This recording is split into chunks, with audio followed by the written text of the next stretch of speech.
तो आदाब, नमस्कार, गुड इवनिंग, सत श्री अकाल। एक बार फिर आप तमाम लोगों का स्वागत है क्राइम तक की कहानी की इस एपिसोड में। उम्मीद है पूरी फैमिली अच्छी होगी, अपना ख्याल रख रही होगी।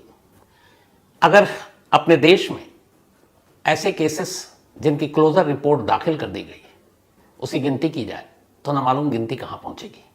क्लोजर रिपोर्ट यानी एक ऐसा केस जो पुलिस सुलझा नहीं पाई। एक तरह से ये भी कह सकते हैं कि पुलिस की नाकामी। तो ऐसे बहुत सारे केसेस हैं अपने देश में जिसमें क्लोजर रिपोर्ट दाखिल करके पुलिस ने एक तरह से पल्ला झाड़ लिया कि इसमें हमें कोई सबूत नहीं मिला, कोई गवाह नहीं मिला, इसलिए इस केस को अब बंद कर दिया जाए। एग्जाम्पल के तौर पर आपको बताऊं कि जब आरुषि केस हुआ था तब सीबीआई ने गाजियाबाद की सीबीआई के स्पेशल कोर्ट में सबसे पहले क्लोजर रिपोर्ट ही दाखिल की थी कि हमें आरुषि के केस में कहानियां तो मिल रही हैं, सबूत और मोटिव और गवाह नहीं मिल रहे हैं, इसलिए इस केस को बंद कर दिया जाए। क्लोजर रिपोर्ट दाखिल कर दी थी, लेकिन कोर्ट ने कहा था कि इस क्लोजर रिपोर्ट में ही बहुत सारी कहानी है, यही क्लोजर रिपोर्ट को आप चार्जशीट बना दीजिए। फिर मुकदमा हुआ, उसके बाद माँ बाप को उम्र कैद की सजा हुई, हालांकि बाद में इलाहाबाद हाई कोर्ट ने दोनों को बरी कर दिया। तो अपने देश में ऐसे बहुत सारे केस हैं। आज की कहानी पंजाब मोहाली की कहानी है। एक तेज तर्रार ड्रग कंट्रोल डिपार्टमेंट में काम करने वाली एक महिला, एक अफसर, डॉक्टर नेहा शौरी। डॉक्टर नेहा शौरी 36 साल की उम्र, बेहद ऊर्जावान, प्रतिभावान, टैलेंटेड। और पंजाब के बारे में तो आप वैसे ही जानते हैं, कई बार उड़दा पंजाब भी कहा गया। ड्रग्स ने एक तरह से वहाँ के नौजवानों को धीरे धीरे वो बर्बाद कर रही है। तो उसी ड्रग्स कंट्रोलर डिपार्टमेंट में काम करती थी डॉक्टर शौरी, यानी कि नेहा शौरी। आज से करीब 4.5 साल पहले 29 मार्च 2018, बल्कि 29 मार्च 2019 की तारीख थी, वो अपने दफ्तर में बैठी हुई थी जो मोहाली का ड्रग कंट्रोलर का दफ्तर था। और उसी वक्त उनके दफ्तर में घुसकर उन्हें 2 गोली मारी जाती है और बाद में उनकी मौत हो जाती है। आज 4.5 साल हो गए। डॉक्टर नेहा शौरी के इस कत्ल को लेकर तमाम पहेलियां हैं। और आज मैं ये कहानी आपको इसलिए सुना रहा हूं कि अभी कुछ दिन पहले ही अब वहाँ की जो पुलिस डिपार्टमेंट है उसने कोर्ट में कहा है कि ये केस खत्म, क्लोजर रिपोर्ट, इसमें कुछ जांच के लिए बचा नहीं, सब कुछ हो गया। लेकिन डॉक्टर नेहा शौरी के पेरेंट्स जो हैं वो कहते हैं कि ऐसा नहीं है। वो शुरू से ही सीबीआई जांच की मांग करते रहे, लेकिन पंजाब सरकार ने सीबीआई जांच की सिफारिश नहीं की। अब इस केस में क्लोजर रिपोर्ट दाखिल कर दिया गया है। तो इस क्लोजर रिपोर्ट के दाखिल होने से क्या होगा और क्यों दाखिल किया गया, क्या ये मर्डर केस सुलझ गया है, क्या है इसकी पूरी कहानी, तो आपके सामने डॉक्टर नेहा शौरी, जैसा मैंने आपको बताया कि पंजाब के एफडीए जो डिपार्टमेंट है, ड्रग कंट्रोलर, वहां पर ये तैनात थे एक अफसर के तौर पर। 29 मार्च 2019 को इनके दफ्तर में गोली मारकर इनकी हत्या कर दी गई। इसके बाद पुलिस ने एक शख्स का नाम लिया जिसका नाम था बलविंदर, और उसी दिन एक और कत्ल हुआ था और ये था बलविंदर का, बल्कि इसे कत्ल नहीं, पुलिस ने कहा था कि उसने खुदकुशी कर ली है। बलविंदर को भी 2 गोली लगी। पोस्टमार्टम हुआ तो एक गोली उसके सर से मिली और एक सीने से मारी गई थी और पीठ में जाकर धंस गई थी। सर में जो गोली लगी थी वो सर में सामने से लगी थी और गर्दन के पिछले हिस्से में जाकर वो धंस गई थी। पुलिस की जो पूरी कहानी थी वो ये थी कि बलविंदर ने सबसे पहले डॉक्टर नेहा शौरी को गोली मारी, 2 गोली मारी, उसके बाद वो वहां से भागा और फिर उसने अपने आप को 2 गोली मारी और वो मर गया और ये कहानी खत्म। अब कहानी है कि बलविंदर ने क्यों मारी, तो उसकी भी कहानी आई। कहानी ये आई कि बलविंदर की मोहाली में एक मेडिकल शॉप थी। 2009 में ड्रग कंट्रोलर डिपार्टमेंट ने इसके शॉप पर छापे मारे। वहाँ करीब 32 ऐसे ड्रग्स मिले जो कि लिस्टेड नहीं थे और वो एक तरह से नशीली गोलियाँ थी और वो उसको बेचने का राइट नहीं था, लेकिन उसकी दुकान में वो दवा मौजूद थी। तो एक तरह से ड्रग्स, मतलब मेडिकल शॉप की आड़ में वो नशे की गोलियाँ बेच रहा था और इसी को लेकर छापा पड़ा। और इस छापे में जो एफडीए की टीम ने छापा मारा, उसके बाद इस मेडिकल शॉप का लाइसेंस कैंसिल कर दिया गया।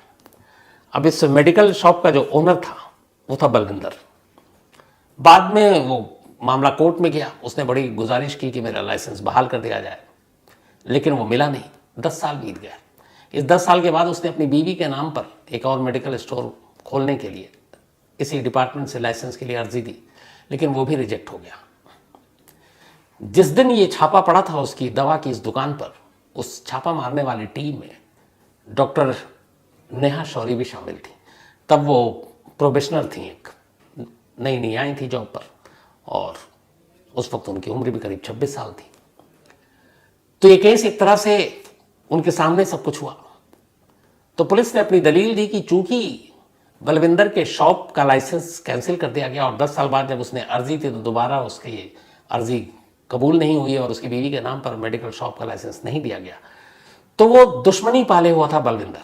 10 साल तक वो बर्दाश्त करता रहा और 2009 में ये हुआ था जब उसका रद्द हुआ था, और 10 साल तक उसकी निगाह में एक ही उसकी दुश्मन थी, डॉक्टर नेहा शौरी। और आखिरकार 10 साल के बाद उसने अपना बदला लिया, 2 गोली मारी उसके दफ्तर में घुसकर। ये पुलिस की थ्योरी और कहानी खत्म कि नेहा का कत्ल हुआ और कत्ल करने वाला बलविंदर था। वजह यह थी कि उसके मेडिकल शॉप का लाइसेंस कैंसिल हो गया था, तो दुश्मनी में उसने गोली मार दी। फिर उसे लगा कि वो पकड़ा जाएगा, तो उसने खुद को भी 2 गोली मार दी। कि साफ है इसमें कोई और कातिल या कोई और साजिश शामिल नहीं है। ये मोहाली पुलिस की पूरी थ्योरी और जांच थी। और इसी के बाद हालांकि घर वालों ने कहा कि सीबीआई की जांच की मांग कर रहे हैं, लेकिन वो सुनी नहीं गई। डॉक्टर नेहा शौरी के जो फादर हैं, पिता, वो रिटायर्ड कैप्टन है, 1971 का वॉर लड़ चुके हैं, और बाकायदा उनका जो नाम है कैलाश कुमार शौरी, मतलब एक इज्जतदार शख्सियत। तो 1971 वॉर के हीरो कैलाश शौरी जी, और उनकी बेटी थी नेहा। लेकिन वो इधर से उधर चक्कर काटते रहे, चीफ मिनिस्टर ऑफिस से लेकर दिल्ली होम मिनिस्ट्री तक। उन्होंने कहा मुझे मेरी बेटी की मौत का इंसाफ चाहिए। पंजाब पुलिस कह रही है कि एक ने कत्ल किया और वो भी खुद मर गया और केस खत्म है, लेकिन इनका परिवार कह रहा था कि नहीं, ये कहानी ये नहीं है, कहानी बल्कि ये है कि एक डबल मर्डर की कहानी है। अब डबल मर्डर कैसे? नेहा का कत्ल हुआ और जिसने कत्ल किया वो भी मारा गया। तो परिवार ने कहा कि नहीं, ऐसा नहीं है। उनका कहना था कि नेहा को बलविंदर ने मारा और बलविंदर को किसी और ने गोली मारी, इसलिए ये डबल मर्डर है। अब कैसे और क्यों, इसी में पूरी जो जांच हुई, वो जांच आपके सामने कहानी रखेंगे, उसके बाद फैसला आप लोग ही कीजिएगा। आखिर 4.5 साल से ये बहरी क्यों है? पहली चीज कि एक शख्स जो खुद को गोली मार रहा है, यानी कि वो खुदकुशी करने की कोशिश कर रहा है, तो कितने भी एक्सपर्ट्स हैं उनका मानना है कि एक आदमी अपने आप को 2 बार गोली नहीं मार सकता। ठीक वैसे ही जैसे एक आदमी अपने आप को 2 बार खंजर नहीं मार सकता। वजह यह है कि अगर एक बार उसने अपने आप को चाकू मारा और मरने के इरादे से मारा, तो उस खंजर की उस चोट से, उस घाव से सेकंड में उसका इरादा बदल सकता है। जब उसे तकलीफ का एहसास होगा तो फिर वो अपने आप को दोबारा चोट नहीं पहुंचाएगा। और पिस्टल गोली अगर मार रहा है तब तो वैसे भी ये बात बड़ी अजीब लगती है। पोस्टमार्टम रिपोर्ट के हिसाब से पहली गोली उसने अपने सर में मारी और वो गोली माथे से जाकर नीचे की तरफ गई और गर्दन के पीछे धंस गई। अब सर में कोई गोली मार ले, उसके बाद वो क्या इस लायक बचेगा कि अपने आप को दूसरी गोली मारे? लेकिन वो फिर भी अपने आप को दूसरी गोली मारता है, और इस बार दूसरी गोली सीने पर मारता है। तो पहली चीज़ तो ये कि एक शख्स अपने आप को सर में गोली मारने के बाद दूसरी गोली सीने में मारने लायक या उस हालत में रहेगा, ये बड़ी अजीब बात है। लेकिन पुलिस की थ्योरी थी, तो पुलिस ने कहा अब ये थ्योरी, गोली कहाँ, कब, कैसे लगी, पहली कहाँ लगी, ये तो पोस्टमार्टम रिपोर्ट ने बताया। दूसरा, चूंकि नेहा के कत्ल के फौरन बाद बलविंदर की मौत हो गई, तो जो नेहा को गोली मारी गई थी उस गोली का शेप राउंड में था, और बलविंदर को जो गोली लगी उसके जो जख्म के निशान थे वो अंडकार टाइप के थे। तो एक ही पिस्टल से चली 4 गोलियां, 2 गोलियों के घाव के निशान अलग और 2 के अलग, ये पॉसिबल नहीं है। कमाल ये था कि मोहाली पुलिस ने जब इस केस की जांच की तो उन्हें लगा कि नेहा को गोली मारने वाला खुद मर गया। फिर उन्होंने न फॉरेंसिक इन्वेस्टिगेशन न बाकी चीज़ें कुछ करने की ज़रूरत ही नहीं समझी। उन्हें लगा ये ओपन एंड शट केस है, कहाँ अपना वक्त बर्बाद करें। तो फॉरेंसिक, क्या एक ही बुलेट से दोनों की जान गई थी, उसकी कोई रिपोर्ट नहीं। गोली के मार्क, कोई रिपोर्ट नहीं। एक ही पिस्टल से चली गोली 2 शख्स के जिस्म में 2 अलग अलग घाव कैसे बना सकते हैं, उसका कोई जवाब नहीं। तो ये सारे सवाल वो थे जिन्होंने इस केस को पेचीदा कर दिया, और इसीलिए घर वाले सीबीआई जांच की मांग करने लगे, लेकिन मांग पूरी नहीं हुई। लेकिन ये तो मौत के तरीके और मौत की वजह थी। असली और सनसनीखेज कहानी इससे कहीं बड़ी थी। शुरू में जैसा मैंने कहा, पंजाब और ड्रग्स, आपको मालूम है यहाँ बहुत बड़ी समस्या है पंजाब में। अब डॉक्टर नेहा शौरी पंजाब के ड्रग कंट्रोलर डिपार्टमेंट में एक अफसर है। 14 जुलाई 2018, 14 जुलाई 2018 को डॉक्टर नेहा शौरी ने एक रिपोर्ट तैयार की और ये रिपोर्ट उन्होंने ड्रग कंट्रोलर को, अपने सीनियर अफसरों को दी।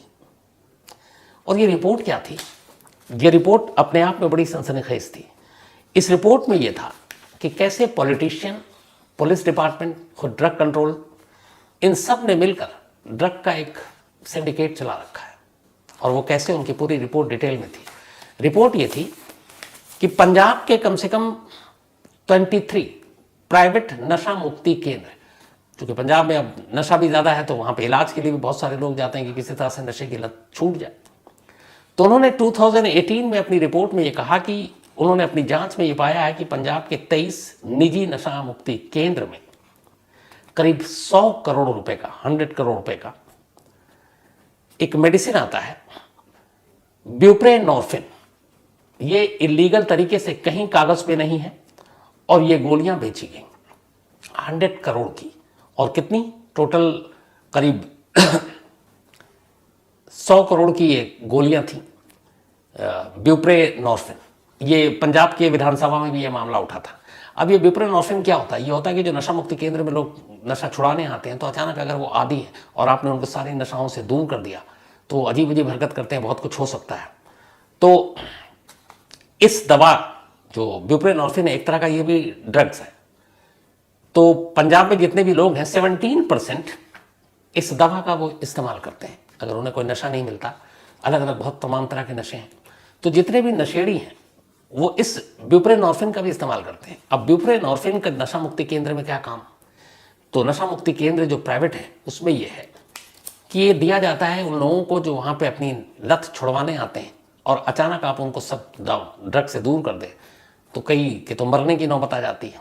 तो उनको बचाने के लिए और धीरे धीरे लत छुड़ाने के लिए ये ब्यूप्रेनॉर्फिन ऐसे नशेड़ियों को दिया जाता था।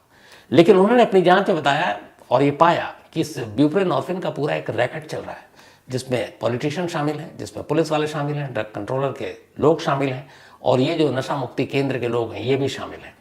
तो इन लोगों ने करीब 100 करोड़ रुपए की कीमत की 5 करोड़ ब्यूप्रेनॉर्फिन की गोलियां बेच दी बिना किसी रिकॉर्ड कागज के। 100 करोड़ और ये सारा सरकारी चूना लगा। तो 500 करोड़ गोलियां, 100 करोड़ रुपए उसकी कीमत थी। अब ये उन्होंने, और इन जो 23 नशा मुक्ति केंद्र थे उनकी डिटेल, ये सारी चीजें उन्होंने 14 जुलाई 2018 को अपने डिपार्टमेंट के अपने सीनियर अफसरों को दे दी। और इस रिपोर्ट को देने के अगले ही साल कुछ महीने के बाद 2019 की शुरुआत में ही उन्हीं के दफ्तर में घुसकर उन्हें 2 गोली मार दी जाती है। तो क्या इस रिपोर्ट से नेहा शौरी के कत्ल का कोई कनेक्शन था? कम से कम परिवार वाले यही कह रहे थे। लेकिन सिर्फ इतना कर बहने से या कहने से काम नहीं चलेगा कि शायद उस रिपोर्ट की वजह से ही वो मारी गई, क्योंकि इसमें कई और सबूत थे। जो मोहाली पुलिस की थ्योरी थी कि बलविंदर से दुश्मनी थी क्योंकि मेडिकल स्टोर का लाइसेंस कैंसिल कर दिया था और उसकी वजह से उसने मारा। तो एक शख्स जो 10 साल से दुश्मनी पाले हुआ है, एक तो 10 साल तक इंतजार करेगा मारने के लिए, ये बड़ी अजीब सी चीज लगती है। लेकिन 1% को मान भी लेंगे, चले 10 साल उसने इंतजार किया बीच में शायद उसे मौका ना मिला हो और 10 साल बाद उसे मौका मिला और उसने मार डाला। लेकिन एक कातिल जो दुश्मनी में किसी का कत्ल करता है वो सिर्फ अपने दुश्मन को मारेगा और निकल जाएगा। लेकिन यहां मर्डर के बाद जब सारी चीजों की तफ्तीश हुई तो पता चला कि जो नेहा शौरी का लैपटॉप था जिसमें सारे कॉन्फिडेंशियल चीजें स्टोर थी, उसके पूरे लैपटॉप का डेटा डिलीट था। अब दुश्मनी में कातिल डेटा क्यों डिलीट करेगा? कोई बातचीत तो दोनों में होती नहीं थी। नेहा के मोबाइल फोन का सिम निकाल लिया गया था और वो सिम गायब था। तो डेटा डिलीट, सिम गायब। अब अचानक हुआ ये कत्ल, इनसे इसका क्या लेना देना? दूसरा, पुलिस ने उस वक्त एक बार भी उस बलविंदर और नेहा के कॉल डिटेल को भी टैली करने की कोशिश नहीं की कि अगर दुश्मनी थी, इन 10 सालों में कभी कोई वास्ता पड़ा हो, आता हो, कुछ भी हो, तो उन्होंने ये सब भी नहीं किया। डेटा डिलीट और सिम कार्ड भी गायब।